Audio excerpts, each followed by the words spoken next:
마태복음 18장 낮은 자 구원입니다. 낮은 자.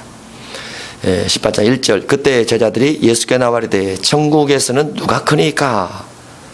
주제는 천국입니다. 여기도 천국에서 누가 크니까. 예수께서 한 어린아이를 불러 그들 가운데 세우시고 이르시되 진실로 너희에게 이르노니 너희가, 여기서 말한 너희는 누구를 제자들이죠. 제자들인데 어떠한 제자들일까요? 예수님 믿는 제자들이죠. 예수님 믿는 제자들.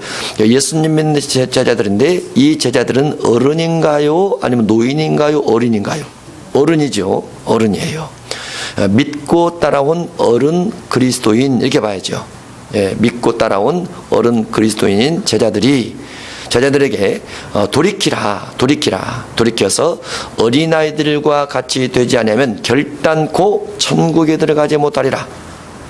1절에서는 누가 크니까 이렇게 질문을 했는데 예수님은 대답하시기를 어른 그리스도인들이 어린아이들과 같이 돌이키지 아니하면 절대로 천국 들어갈 수 없다라고 단호하게 말을 합니다.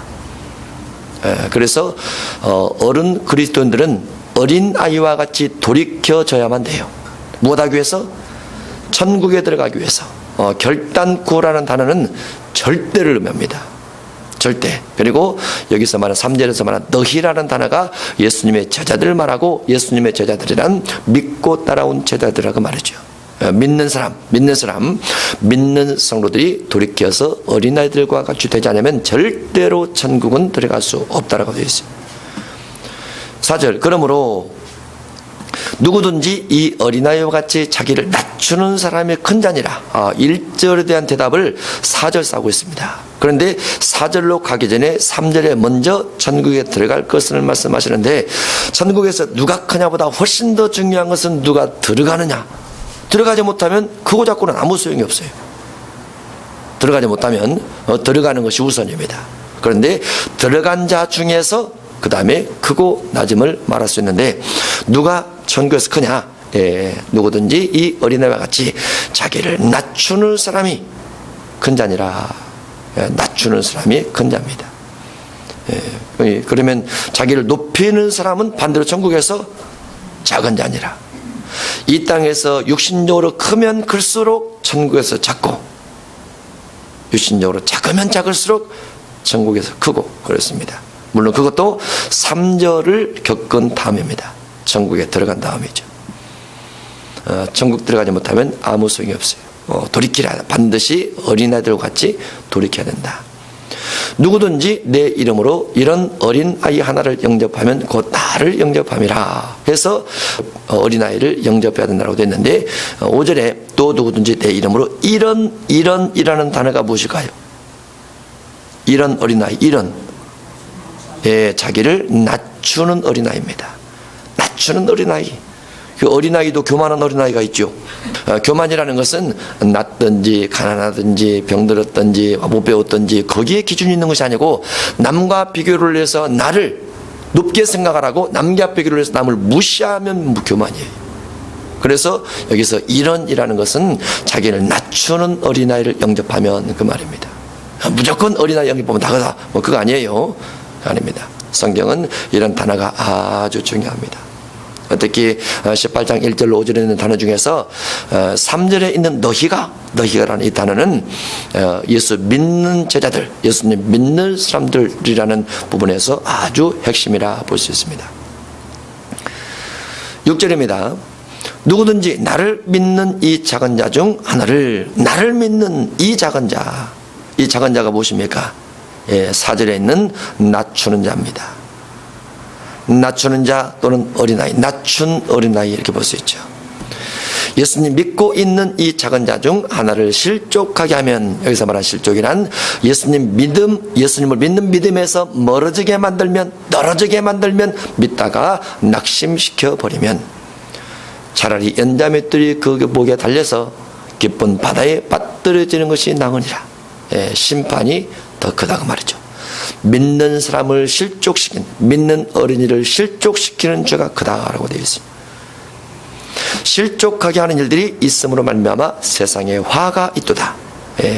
실족하게 하는 일이 없을 수는 없으나 실족하게 하는 그 사람에게는 와가지다. 실제로 잘 보면 두 가지가 있습니다. 실족하게 하는 일들이 있음으로 말하면 세상에 와가지다 그 말은 환경의 재앙입니다. 이 부분은 환경 재앙이에요. 그런데 뒤에 있는 실족하게 하는 일들이 없을 수는 없으나 실족하게 하는 그 사람의 와가지다 뒤에 있는 화는 환경 재앙이 아니고 영혼 재앙입니다.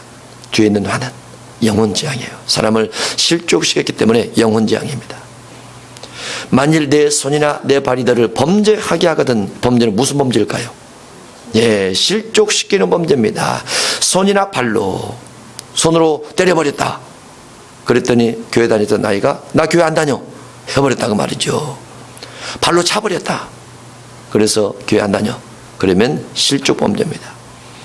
하거든 찍어내버리라. 장애인이나 다리 저는 자로 영성에 들어가는 것이 두 손과 두 발을 가지고 영원한 불에 던져지는 것보다 나으니라. 그래서 차라리 지옥 가지 않으려면 찍어버리라 이렇게 돼 있어요. 지옥 가지 않으려면. 여기서 찍어버리라 이 부분이 물론 뒤에 단어 보면 장애인이나 다리 저는 자로 이렇게 포함되어 있지만은 마태복음 5장 27절 이하에 눈으로 가늠하고 손으로 가늠하면 잘라버리라 뽑아버리라 라고 되어 있는 부분과 같습니다. 뜻은 같은데 그러면 눈 뽑고 손 잘리면 가늠하지 않느냐? 그건 아니라고 그랬죠. 그건 아니라고 그랬어요. 왜냐하면 마음 가늠이 남아있기 때문에. 그래서 이 부분의 해석은 철저하게 회개하라. 마치 손과 눈이 뽑혀지는 아픔을 겪는 것처럼 철저하게 회개하라. 그런 마음이 그런 말씀 뜻이 담겨 있습니다. 찍어내버리라 이런 부분 속에 9절 만일 내 눈이 너를 범죄하게 하든 무슨 범죄? 어린아이를 실족하는 범죄하게 하거든 빼어내버리라.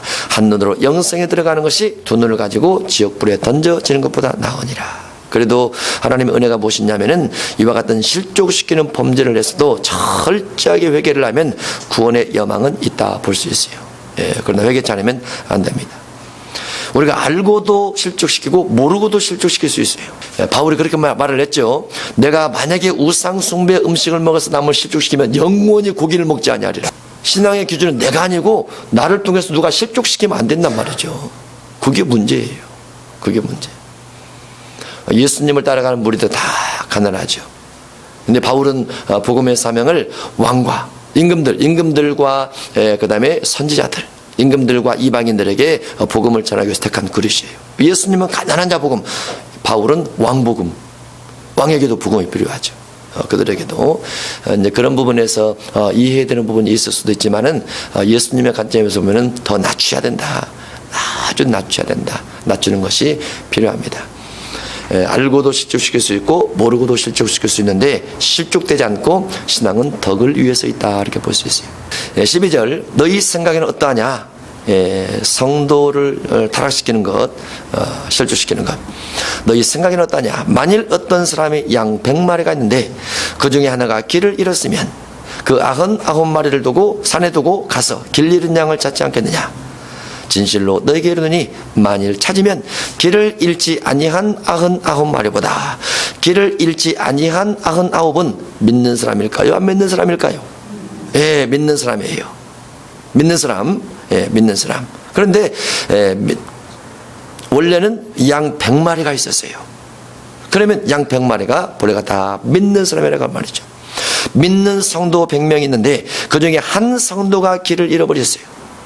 그래서 99마리를 두고 산에 두고 가서 길 잃은 양을 찾지 않겠느냐? 진실로 너에게 이르노니 만일 찾으면 길을 잃지 아니한 99마리보다 이것을 더 기뻐하리라.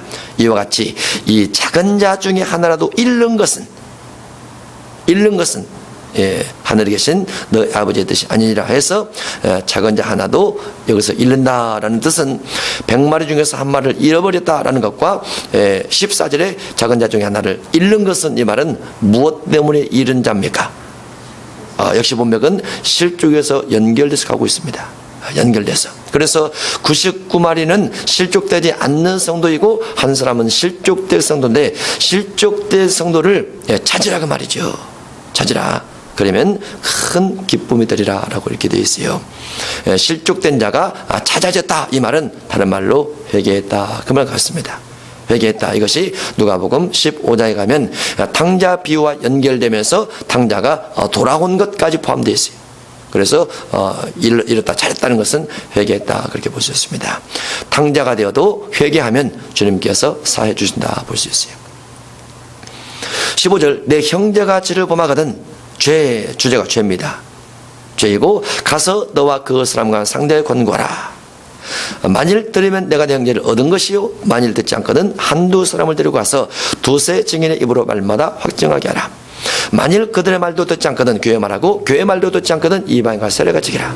진실로 너희에게 이르노니 무엇이든지 너희가 땅에서 매면 하늘에서 맬 것이요, 무엇이든 땅에서 불면 하늘에서 불리리라 해서 죄를 범한 자를 권고하고, 첫 번째 권고하고, 그 다음에 16절에 두세 증인으로 확증하고, 그 다음에 17절에 재판을 해서 이방인과 세례와 같이 여기라. 그러면 이방인 같이 여기라, 그 말은 믿지 않는 사람으로 여기라, 그 말입니다.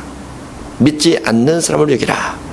그러면 어떤 믿는 사람이, 그 말이죠.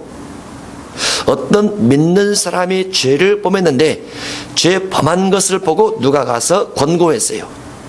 그런데 안 들었어요. 그래서 두세 사람을 데리고 가서 증거를 내서 말했습니다. 그래도 안 들었어요. 그래서 17절 교회에서 재판을 했습니다. 당신은 안 믿는 사람과 같습니다. 그러면 안 믿는 사람과 같다라고 재판이 되면 그 사람은 안 믿는 사람이 되는 거예요. 그래서 구원을 잃어버립니다. 구원을 잃어버려요. 죄와 용서 관계입니다. 죄와 용서되지 않으면 구원을 상실할 수 있다. 믿는 사람이지만 믿다가 이방인 될 수 있다라고 되어 있어요. 그대로 보는 겁니다. 그대로. 21절, 그때 베드로가 나와 이르되 주여 형제가 내게 죄를 범하면, 똑같습니다. 15절 이하와 내게 죄를 범하면 몇 번이나 용서해 주리까? 마찬가지로 이 주제도 죄와 용서입니다. 15절로 18절도 죄와 용서 부분이요, 21절 이하도 죄와 용서 부분입니다. 네. 22절, 예수께서 이르시되 내게 이르노니 7번뿐 아니라 7번을 70번까지라도 할지니라. 그러므로 천국은 무엇과 관련이 있는 거예요? 죄와 용서와 관련이 있는 겁니다. 예, 주제가 죄와 용서 이꼬르 천국, 똑같습니다. 천국은 그 종들과 결산하려 하던 어떤 인과 같더니, 무엇을 결산하는 겁니까? 예, 죄를 결산하는 겁니다. 죄 결산, 여기서 결산은 돈 결산이 아닙니다. 그런데 돈으로 비유가 되어 있어요. 돈 결산이 아니고 죄 결산이지만은 결산하려 하던 어떤 임금과 같더니, 결산할 때 10,000달란트 빚진 자 하나를 데려오매. 10,000달란트, 결산은 죄에 대한 결산, 다른 말로 용서. 10,000달란트는 무엇? 10,000달란트는 죄를 말합니다. 죄, 21절에는 죄를 쭉 줄을 그어서 10,000달란트와 연결시켜 놓으면 됩니다. 10,000달란트 빚진 자 하나를 데려오매. 빚졌어요.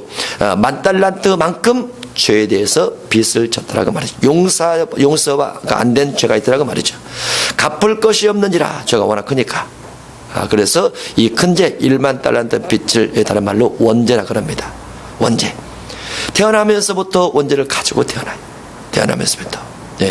그래서 사람이 어머니 뱃속에서 잉태되는 순간 세례 요한처럼 예수님처럼 성령으로 잉태가 되고 뱃속에서부터 성령 충만한 사람은 주님께서 찾아가서 그를 만나주지만은, 그렇지 않고 성령 충만하지 않거나 기도 가운데서 잉태되지 않는 사람은 태어나고 잉태가 되는 순간 마귀가 찾아가서 마귀의 원죄성을 확 집어넣습니다.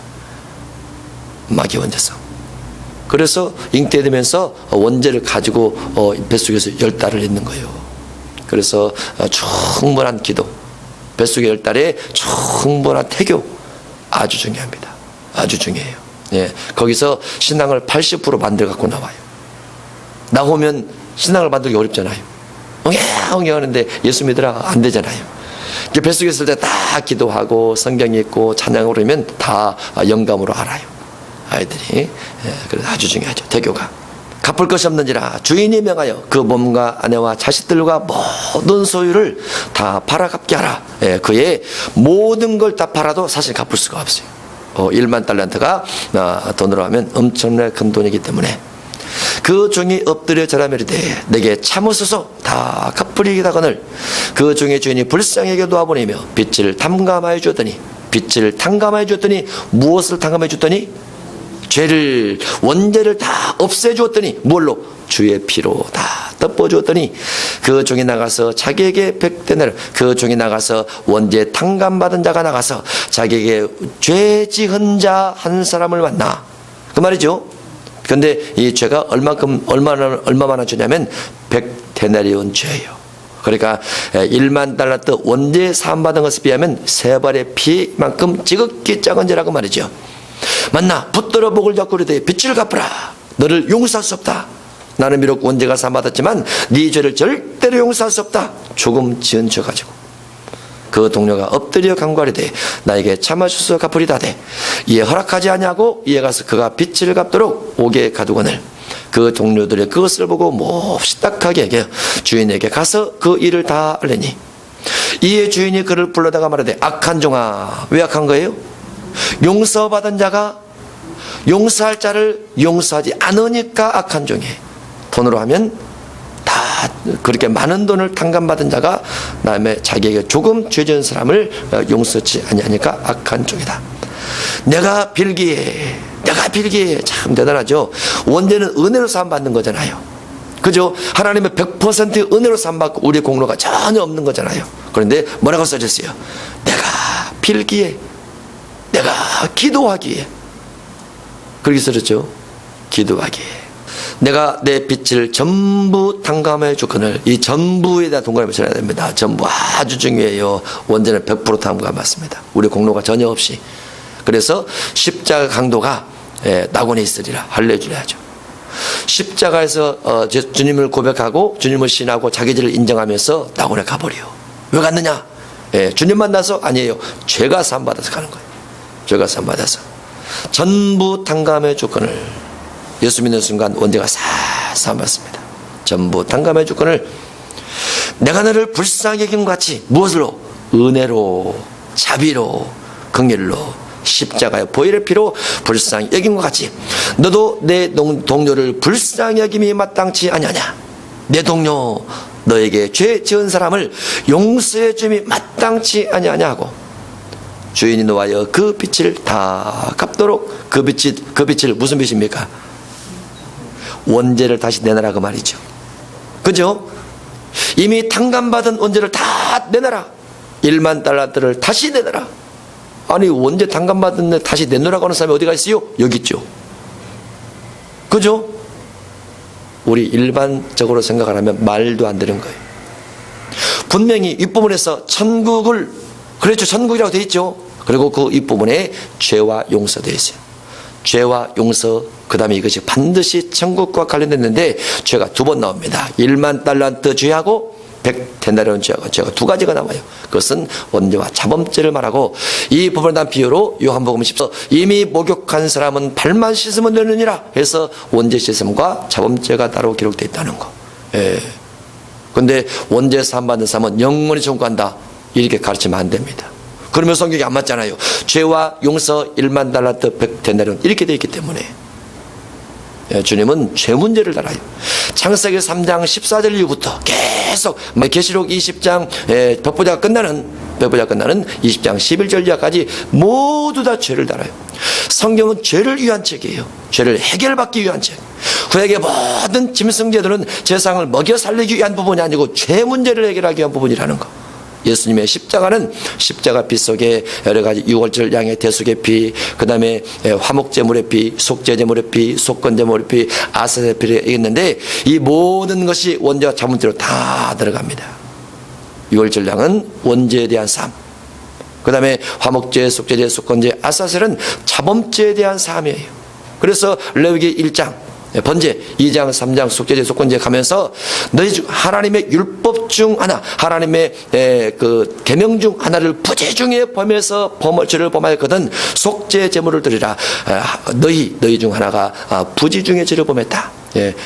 유월절을 통과하고 나온 사람 중에서 부지 중에 죄를 범했다라는 말은 자범죄 지은 사람이 있거든 그 말입니다. 자범죄. 그래서 원죄 자범죄가 이 속에 다 들어가 있어요. 한 구절이. 주인이 노하여 그 빚을 다 갚도록 원죄를 다시 갚으라. 그를 옥졸들에게 넘기니라. 이 부분을 위에서 23절에 천국은 해서 죄와 용서의 부분이 천국으로 변경돼서 천국을 주제 삼는다고 하면 34절에 1만 달란트 빚을 갚도록 그를 옥졸들에게 붙였다라는 것은 여기서 말하는 옥졸들이 지옥 옥졸들입니다. 천국이 주제이기 때문에 지옥 옥졸들에게 넘기니라. 너희가 각각 마음으로부터 형제를 용서하지 않으면 나의 하늘 아버지께서도 너희에게 절대로 용서하지 아니하시리라. 그렇죠? 마음으로 형제를 용서하지 않으면 하나님께서도 우리 죄를 절대로 용서하지 아니하시고 옥졸들에게 넘긴다고 말이죠. 예, 죄와 용서입니다. 용서하면 되죠 뭐. 얼마나 쉽습니까? 용서를 안 하니까 문제죠. 용서하면 얼마나 쉬워요. 용서하고 회개하고 그러면 쉽죠. 예, 마태복음 19장입니다. 19장 16절 어떤 사람이 주께 와서 이르되 선생님이여 내가 무슨 선한 일을 하여 영생을 얻으리까. 여기는 주제가 뭐예요? 영생입니다. 영원히 사는 겁니다. 지옥에 가는 것을 영벌이라고 합니다. 여기는 영생입니다. 그런데 영생이 선한 일에 있다라고 생각해서 예수님께 묻는 겁니다. 예수께서 이르시되 어찌하여 선한 일을 내게 묻느냐. 선한 이는 오직 한 분이시니라. 내가 생명에 들어가려면 생명이란 16절에 보십니까? 영생입니다. 내가 영생에 들어가려면 예수를 믿으라. 이렇게 안 쓰였죠. 영생에 들어가려면 뭘 지키라?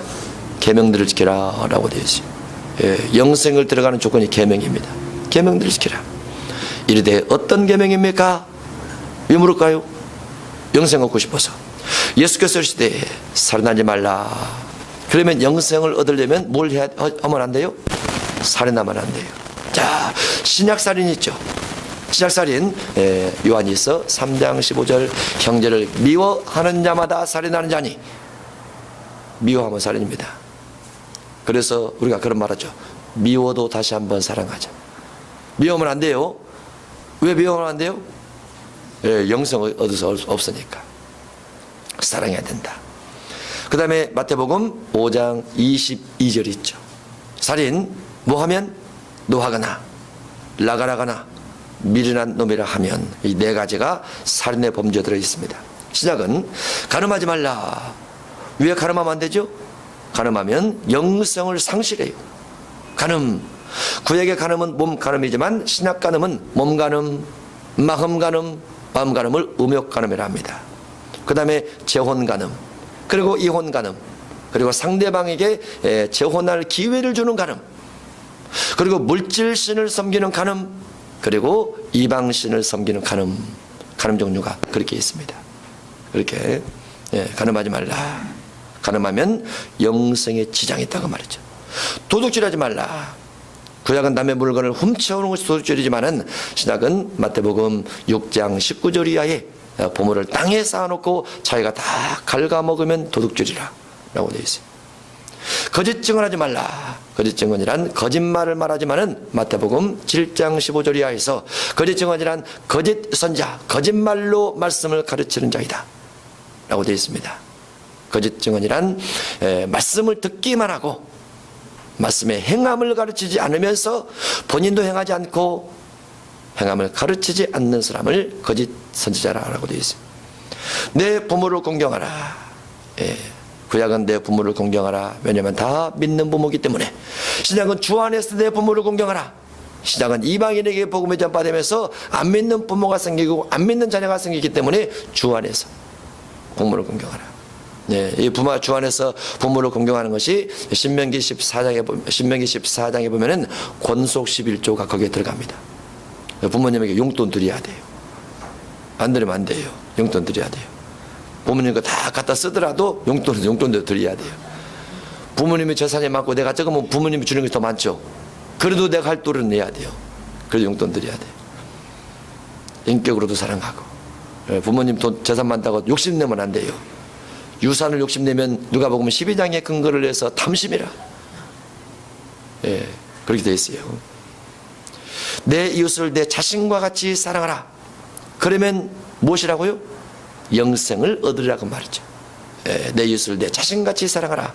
그러면 이웃을 내 자신처럼 사랑하려고 하는데 내 자신이 너무너무 미워요. 그러면 이웃을 사랑할 때 어떻게 사랑해요? 미워하면서 사랑해요. 거울을 딱 보면서 주께서 이렇게 만드셨사오니 할렐루야, 나도 이웃을 사랑하겠습니다. 그러면 되죠. 그러면 되죠. 주께서 왜 이렇게 만드셨습니까? 하면서 이웃 사랑하면 가짜예요. 그것도 집에 들어가면서 이놈의 집구석 하고 들어가면 이웃을 사랑 못하는 거예요. 예. 누가 그렇게 만들어 놨어요? 본인이 그렇게 만들어 놨어요. 본인이. 예. 나를 사랑해야 이웃 사랑이 나온다는 거예요. 나를 사랑해야 내 인생에 대해서, 내 심령에 대해서, 내가 받은 상처에 대해서 주 안에서 다 풀고 가야 돼. 풀고. 그래야 이웃을 사랑할 수 있습니다. 그 안에 무엇이 들어있다고요? 영성이 들어있어요. 예, 영성이. 그 청년이 이르되 이 모든 것이 무엇입니까? 살인부터 내 이웃 사랑까지 이 모든 것을 내가 지키어 싸운데 아직도 무엇이 부족하니까, 무엇 얻기에? 영성을 얻기에 아직도 무엇이 부족합니까? 그래서 16절로 20절에 보면은 계명을 지켜야 영성입니다. 그 내용 그대로 계명을 지켜야 영성이에요. 우리가 영성을 얻기 위해서 계명을 지키죠. 한마디로 하면 무엇입니까? 예수님께서 말씀하신 계명들을 쭉 보면, 계명들을 보면은 한마디로 뭐예요? 이웃사랑이에요. 내 안에서 나를 사랑하는 가운데서 이웃사랑이다. 여기 이제 하나님의 사랑 부분이 빠지죠. 왜냐하면 이 사람은 하나님의 사랑 부분이 기본적으로 있기 때문에 그렇습니다. 유대인이기도 하고 계명을 지키기 때문에. 21절 구원론이 또 하나 나옵니다. 예수께서 하시되 내가 온전하고자 할진대, 온전이란 무슨 말입니까? 내가 영생을 얻고자 할진대 가서, 영생 얻는 방법이 또 하나 있는 거죠. 가서 내 소유를 팔아 가난한 자들에게 주라. 내 소유를 팔아. 이게 첫 번째입니다. 소유를 팔아. 두 번째, 가난한 자들에게 주라. 예. 근데 가난한 자들 줄 때 어디 통해서 줘야 됩니까? 예, 교회 통해서. 왜냐하면 오른손이 하는 일을 왼손이 모르게 해야 되기 때문에. 그래서 마태복음 6장의 제목이 뭐죠? 6장 1절 5절. 외식으로 구제하지 말라. 내 이름 날리면서 구제하지 말라. 이렇게 됐기 때문에 가난한 자들에게 주라 할 때 이것을 교회를 통해서라고 말이죠. 다만 하고 나서도 생색내지 말라. 그거죠. 생색내면 이미 상을 받았느니라. 이렇게 되기 때문에 내 소유를 팔아 가난한 자들에게 주라. 그리하면 무엇입니까? 조건입니다. 하늘에서 보화가 내게 있으리라. 이 보화가 영생이 내게 있으리라. 영생 플러스 보화입니다. 그 상급이죠. 하늘에서 보화가 내게 있으리라. 천국에서 상급이 내게 있으리라. 뭐 할 때? 소유를 팔아 가난한 자들에게 줄 때 있으리라. 그리고 와서 나를 따르라 하시니 그 청년이 재물이 많으므로, 청년 때 재물이 많았어요. 청년 때 갑부가 됐어요. 이 말씀을 듣고 몇 가지입니까? 이 말씀 두 가지, 계명하고 그리고 21절 구제 영생. 그 중에서 구제 영생 부분이 더 마음의 근심이 되었겠죠. 이 말씀을 듣고 근심하며가 아니라 근심하며 갔어요. 이 후에 근심하며 갔다 이렇게 됐기 때문에 예수님 면전에서는 이 사람이 근심하며 갔어요. 실행할 수 없기 때문에. 그런데 뭐 어떤 사람이 지옥 갔을 것이다, 천국 갔을 것이다, 그 말을 하는데 안 나와요. 그건 가감하는 거예요. 이 사람의 인생의 목적은 뭐예요? 재물이 아니고 영생이에요. 영생. 23절입니다. 예수께서 제자들에게 이르시되 내가 진실로 너에게 이르노니, 예수님이 진실을 붙이면 진짜입니다. 진실로 너에게 이르노니 이 부자는 돈 부자일까요? 아니면 심령 부자일까요? 무슨 부자일까요? 22절에 재물 부자입니다. 이건 심령 부자가 아니에요. 어떤 사람은 이 23절을 가지고 문맥 싹 빼고 여기 심령 부자라고 생각을 해요. 재물 부자입니다. 재물 부자는 천국에 들어가기 어려우니라. 어려워요. 다시 너에게 이르노니, 그러면 23절을 반복해서 말하고 있다고 말이죠. 네. 다시 너에게 이르노니, 다시 너희가 누굽니까? 제자들이에요. 어떤 제자들? 예수님 믿고 따라오는 제자들. 오늘날 누굽니까? 예수 믿는 사람들에게 말하노니 그 말이죠. 예수 믿는 사람들에게 말하노니, 예수 믿는 사람들에게 진실로 이르노니, 예수 믿는 사람 중에서 부자가 천국에 들어가기가 어려우니라. 예수 믿는 너에게 말하노니 낙타가 바늘기로 들어가는 것이 낙타는 바로 뒤에 해석되어 있습니다. 부자라 되어 있고 바늘귀는 하나님의 나라입니다. 예. 부자가 하나님 나라에 들어가는 것보다 쉬우니라. 예. 부자가 하나님 나라 들어가려면 낙타가 바늘귀로 들어간 다음에 할 일이라고 말이죠. 그런데 낙타가 바늘귀로는 절대로 못 들어가죠. 진실로를 수백 번에도 못 들어가요. 예, 절대 안 되죠. 부자가 하나님의 나라에 들어가는 것은 안 됩니다. 제자들이 듣고 몹시 놀라 이르되, 제자들은 깜짝 놀라는 거죠. 그런데 자기들은 안심이에요. 왜냐하면 다 버리고 따라왔으니까. 그런데 그 따라온 사람 중에 부자들도 있겠죠. 그죠? 예수님을 자기들의 제물로 섬긴 자도 있고 니고데모도 있고 뭐 이런 사람이 있기 때문에, 또 사키오 같은 사람도 있고 어쨌든 있단 말이죠. 그래서 제자들이 듣고 몹시 놀라리되, 그렇다면 누가 예수 믿고 부자 된 사람 중에서, 예수 믿는 사람 중에서 누가 구원을 얻을 수 있으리까? 예수 믿고 부자 된 사람 중에서 누가 구원을 얻을 수 있으리까? 예수께서 그들을 보시며 이르시되, 사람으로서는 할 수 없지만 하나님으로서는 다 할 수 있느니라. 예, 하나님이 은혜를 주면 다 된다고 말이죠. 그러면 재물 부자가 천국에 못 들어가는 것은 하나님의 은혜를 덜 줘서 그래요. 재물 부자가 하나님 나라에 들어가는 것은 재물 부자에게 주님의 은혜가 임해서 그래요. 그래서 재물 부자는 반드시 주님의 은혜를 받아야 돼요. 어떤 은혜를? 소유를 팔아 구제하는 은혜를 받아야 돼요. 할렐루야. 재물 부자는 이 소유를 팔아 구제하면 하나님의 은혜가 온 거예요. 그러면 그 사람은 영생으로 들어가게 되죠. 그런데 여기서 말한 재물 부자는 물질이 많고 적음이 아닙니다. 재물 부자는 물질이 많고 적음이 아니에요. 그 물질이 많고 적음처럼 보이죠. 예, 여기서 부자란 어떤 사람 많으냐? 누가복음 12장에 근거를 하면, 하나님께 쌓은 것이 많으냐, 나를 위해서 쌓은 것이 많으냐, 퍼센트입니다. 단순히 재물이 많다 그게 아니에요. 집이 몇 채가 있다 그게 아닙니다. 돈을 금고 얼마큼 쌓았다 그것이 아니에요. 예, 그렇다면은 마태복음 25장에 있는 5달란트 받은 사람은 다 지옥이에요. 그러죠. 180억은 좀 부자니까 그런 사람은. 예. 그래서 재물 부자는 반드시 주님의 은혜를 받아야 돼요. 어떤 은혜를? 소유를 팔아 구제하는 은혜를 받아야 돼요. 할렐루야. 영생으로 들어가게 되죠.